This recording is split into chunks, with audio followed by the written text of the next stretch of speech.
permisi. Ya, silakan masuk. Iya, silakan duduk Kak. Ya, terima kasih. Sebelum kita mulai, terlebih dahulu boleh perkenalkan namanya? Perkenalkan, nama saya Faiza, boleh dipanggil Faiza. Saya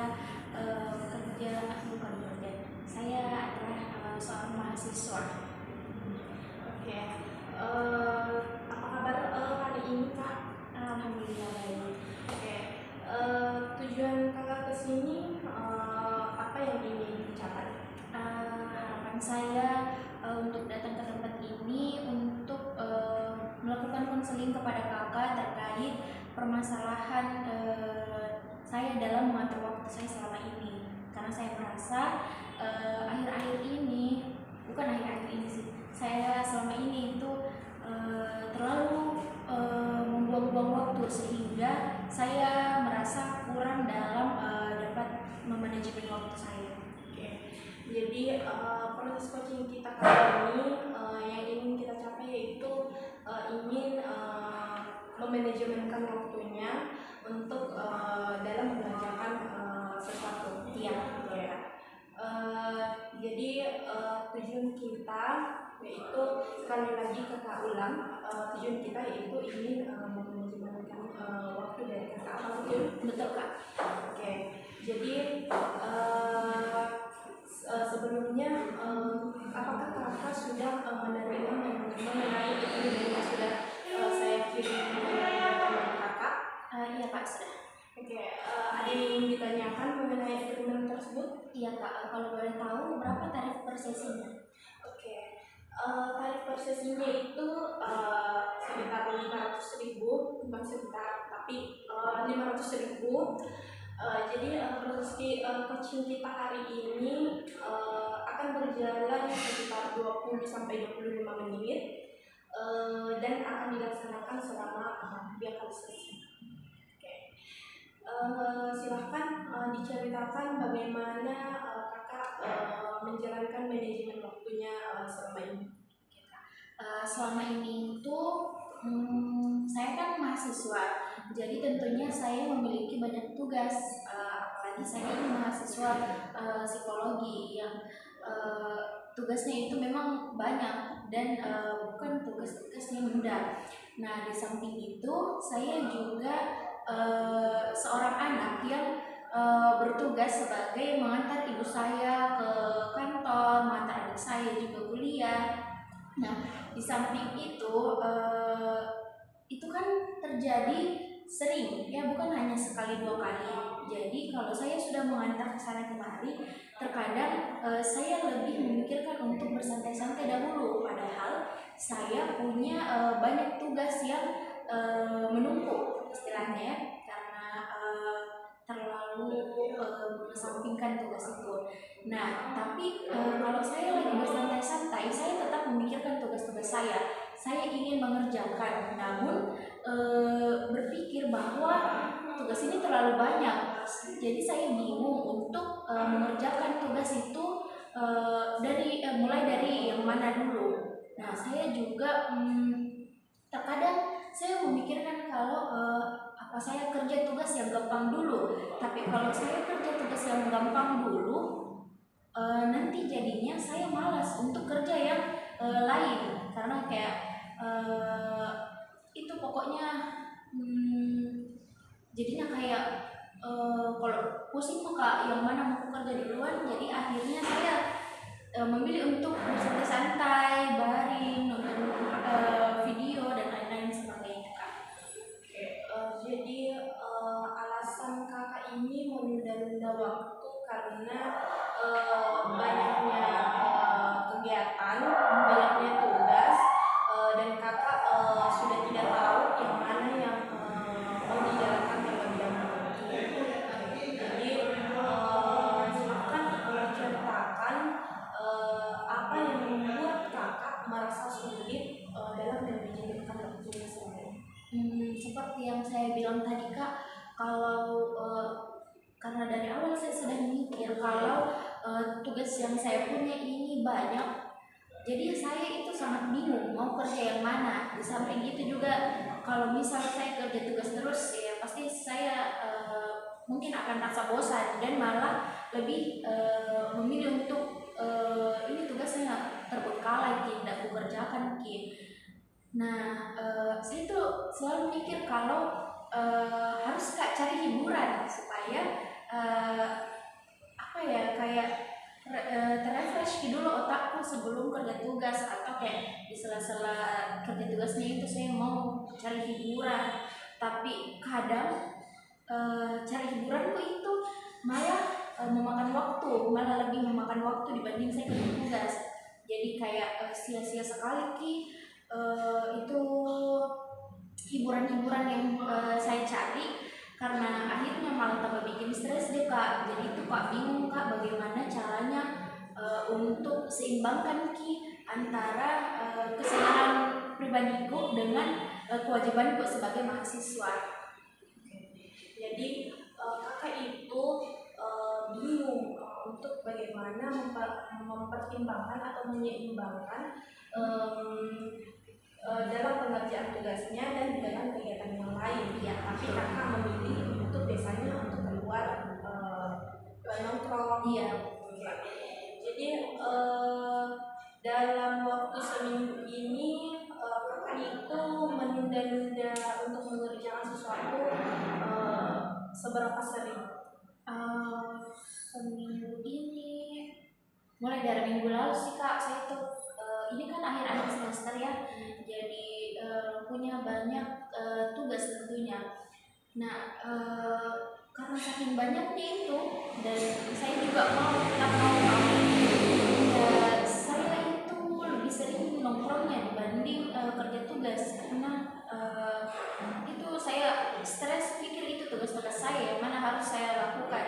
Jadi seminggu yang lalu itu saya betul-betul tidak kerjakan tugas, baru minggu kemarin mulai dari hari Senin saya mulai kerjakan tugas sampai hari kemarin saya kerjakan tugas. Nah akhirnya jadinya saya stres dan memilih untuk melakukan sesi konseling, karena itu merasa kalau sudah tidak bagus ini saya manajemen waktuku. Jadi mending saya konseling media tentang bagaimana caranya untuk manajemen waktuku. Jadi selama seminggu ini memang betul-betul kakak itu tidak mengerjakan tugas sama sekali. Minggu yang lalu minggu yang lalu. Tapi baru minggu ini baru mengerjakan semua tugas yang ada. Iya, karena itu sudah mepet sekali sama deadline-nya, mau tidak mau saya harus kerjakan. Nah kan banyak tugasnya dan saya tumpuk-tumpuk, jadinya saya stres sendiri sampai mungkin kayak tidak tidur atau begadang sampai subuh untuk kerjakan itu tugasnya. Tadi kan kakak bilang tugasnya itu baru dikerjakan minggu ini. Ya, ada satu minggu yang lalu kakak itu hanya keluar nongkrong dan sama sekali tidak mengerjakan tugas. Nah, setelah melaksanakan mengerjakan tugas dalam minggu ini, bagaimana perasaan kakak menyelesaikan tugas di waktu yang bersamaan dalam di mana tugasnya itu sangat banyak. Jadi perasaannya bagaimana? Perasaan saya itu tentunya mau marah juga tidak bisa, karena ini juga salah saya, karena tidak bisa mengatur waktu dengan baik.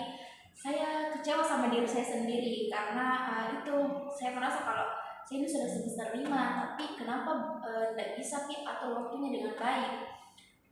Yang harusnya saya bisa seimbangkan antara hiburan-hiburan saya, nongkrong-nongkrong saya dengan kerja-kerja tugas yang saya miliki, tapi saya malah membuat diri saya untuk lebih bekerja keras untuk kerja tugasnya di akhir kumpulan tugas. Jadi saya merasa stres Kak ceritanya gitu. Dalam menghadapi situasi seperti ini, langkah pertama yang paling sering kakak ambil dalam menyelesaikan tugasnya itu seperti apa? Kalau sudah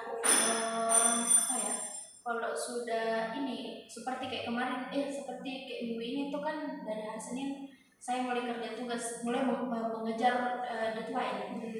Saya pertama itu pikir dulu tugas mana yang kira-kira lebih membutuhkan waktu yang lama untuk diselesaikan dulu. Jadi hari Senin itu saya kerjakan tugas yang betul-betul susah, tapi masih memiliki waktu yang sedikit lebih luas untuk mengerjakan, karena kan tugasnya agak susah. Jadi saya memilih untuk kerja tugasnya di hari Senin itu. Terus selesai satu tugas, saya lanjut untuk kerjakan tugas selanjutnya. Tapi begitu dengan cara lebih perhatikan yang mana kira-kira tugas yang paling susah dan perlu waktu yang lama untuk kerjakan. Jadi saya kerjakan yang itu dulu yang lebih susah dan memiliki waktu yang lama untuk mengerjakan. Jadi yang tugas-tugas yang menurutku itu gampang saya kerjakan di akhir-akhir, lebih mepet lagi dengan deadline-nya. Mungkin beberapa jam sebelum deadline baru saya kerjakan. Jadi cara kakak sekarang untuk mengatasi hal tersebut yaitu dengan mengerjakan tugas yang waktunya memang lebih mepet, terus dan yang cara lainnya itu mengerjakan yang kakak rasa lebih gampang. Jadi dalam melaksanakan cara ini, apakah kakak merasa ada perubahan dalam manajemen waktu kakak?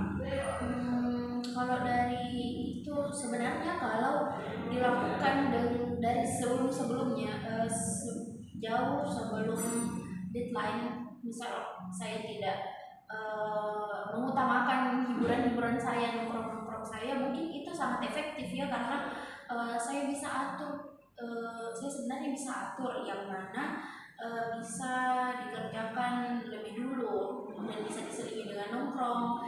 Mungkin saya juga bisa sih nongkrong sambil kerja tugas, tapi ya karena memikirnya terlalu banyak dan bingung yang mana mau dikerjakan duluan, jadinya begitu saya tidak kerjakan. Jadi sebenarnya saya merasa efektif, bagus sebenarnya kalau begitu, karena ada ada pikiran yang maksudnya kayak kita bisa lebih atur yang mana tugas yang bisa kita kerjakan duluan. Tapi sayangnya saya salah dalam mulai mengerjakannya. Saya mulai mengerjakan di minggu-minggu terakhir kumpul tugas. Tadi kakak bilang kalau cara yang kakak lakukan itu lumayan efektif. Nah, apa yang membuat kakak mengatakan bahwa cara tersebut termasuk ke dalam efektif? Karena semua tugas-tugas saya yang saya kerjakan dari Senin itu saya bisa kumpulkan, tapi itu dengan keadaan stres, saya tidak enjoy dengan apa yang saya kerjakan. Padahal mungkin sebenarnya kalau saya bisa kerjakan lebih awal, saya bisa lebih enjoy dan tidak merasa stres. Ya, jadi saya merasa sebenarnya itu efektif karena bisa kerjakan semua, bisa atur dari yang sulit sampai yang mudah. Ya itu kan, tapi tetap merasa stres karena mepet bukan waktunya. Jadi tadi kan kakak bilang kakak itu tetap merasa stres dalam menghadapi tugas tersebut. Jadi apa langkah yang bagus kakak lakukan dalam mencegah hal tersebut dalam mengerjakan tugas tersebut? Langkah yang bisa saya ambil Kak, mungkin saya akan tadi selama bercerita itu yang saya bilang dari Senin itu, saya jadi mikir kayaknya kalau saya bisa lebih atur lagi waktuku, misal dengan membuat jurnal-jurnal kecil atau matriks-matriks untuk tugas-tugas saya bisa lebih terhindar dari perasaan stres itu. Jadi bisa lebih mengatur waktu, karena kan ada saya bisa menulis di jurnal atau matriks itu planning yang saya lakukan. Kayak misalnya hari Senin kerja tugas, hari Selasa saya bisa nongkrong dan sambil kerja tugas sedikit-sedikit mungkin yang tugas lebih mudah. Nah, hari Rabu saya fokus kerja tugas lagi, Kamis mungkin nongkrong lagi, mungkin seperti itu Kak. Jadi saya mikirnya sekarang ini lebih baik saya atur semuanya yang akan saya lakukan, kegiatan-kegiatan yang saya lakukan itu dengan cara membuat planning atau matriks gitu yang mungkin Kak. Oke. Jadi untuk manajemenkan waktu dari kakak berencana untuk membuat planning atau membuat matriks mengenai jadwal yang akan kakak lakukan. Bagaimana kakak membuat ataukah merancang mengenai matriks atau planning yang kakak tadi katakan agar berjalan dengan sesuai keinginan? Mungkin dengan melihat kegiatan-kegiatan yang sebelumnya, misalkan ini kegiatan yang betul-betul pasti saya lakukan itu kayak tadi mengantar-antar, saya akan bertanya terlebih dahulu ke ibu dan adik saya bahwa dari hari Senin sampai Sabtu atau Minggu mungkin saya akan tanya dia mau diantar kemana, jadi saya bisa atur waktunya, jamnya untuk mengantar. Dan untuk kuliah saya atur lagi waktunya dari jam ini sampai jam begini, dan pulangnya mungkin saya bisa lebih atur lagi waktu untuk mungkin istirahat sebentar atau istirahat sejenak, kemudian lanjut untuk mengerjakan tugas yang sudah saya catat yang dari yang sulit mungkin ya gitu kan. Jadi caranya kakak itu dengan mencatat dan memilih mengenai beberapa kegiatan. Iya. Bagaimana perasaan kakak setelah menceritakan atau setelah melakukan proses coaching? Saya merasa kalau sesi coaching ini sangat bermanfaat bagi saya, karena di sela-sela bahkan sebelum sesi coaching mungkin berakhir, saya jadi bisa berpikir, memikirkan sendiri kalau kesalahan saya itu letaknya di mana, apa solusi yang bisa saya dapatkan. Itu kayak tiba-tiba muncul saja dengan menceritakan apa kegiatan-kegiatan saya. Jadi saya bisa langsung kayak lebih membuka pikiran saya. Dengan adanya coaching ini, saya bisa langsung membuka pikiran saya terkait bagaimana sih harusnya saya itu menghadapi semua kegiatan-kegiatan saya, menghadapi semua tugas-tugas saya, menghadapi semua keterbatasan-keterbatasan waktu yang saya miliki. Mungkin begitu Kak, saya lebih berpikir, saya lebih membuka pikiran saya terkait hal itu. Jadi setelah pelaksanaan coaching kita hari ini, kakak itu sudah mendapatkan solusi mengenai bagaimana seharusnya kakak melaksanakan atau menjalani keseharian kakak, dan sudah dapat memanajemen waktunya dengan cara membuat matriks ataukah membuat list-list mengenai kegiatan sehari-harinya. Seberapa yakin kakak hal tersebut akan berjalan dengan lancar? Jika ini saya lakukan dengan konsisten, mungkin ini rencana-rencana saya atau langkah-langkah saya untuk manajemen waktu itu membuat saya yakin akan lancar berjalannya. Saya akan yakin kalau semua planning yang saya sudah buat, list saya yang sudah saya buat, matriks yang sudah saya buat, itu akan berjalan dengan lancar jika saya konsisten. Nah sekarang saya akan lebih berusaha lagi untuk konsisten terhadap apa yang telah saya mulai, mungkin ya dengan cara lebih memperdulikan planning saya, lebih memperdulikan catatan-catatan saya, matriks saya, supaya kegiatan saya yang sudah saya rancang, yang sudah saya atur waktunya itu bisa berjalan dengan lancar. Oke, eh, saya rasa proses coaching kita pada hari ini waktunya sudah cukup, dan saya rasa juga proses coaching kita hari ini sudah selesai. Jadi sebelum kita mengakhiri proses coaching kita hari ini, apakah ada yang ingin ditanyakan? Saya punya 2 pertanyaan, Kak. Ayo yang silakan. Yang pertama itu apakah menurut Kakak langkah yang saya ingin ambil itu sudah tepat atau masih perlu perkembangan lagi, Kak?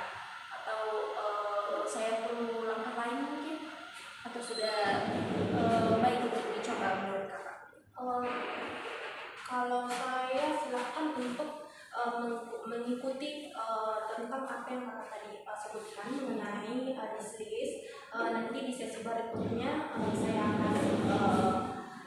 akan melihat bagaimana perkembangan dari apa yang kakak tadi sebutkan mengenai membuat matriks, membuat listnya. Untuk pertanyaan kedua itu tadi, Kak, terkait sesi selanjutnya mungkin kapan bisa dilaksanakan, Kak?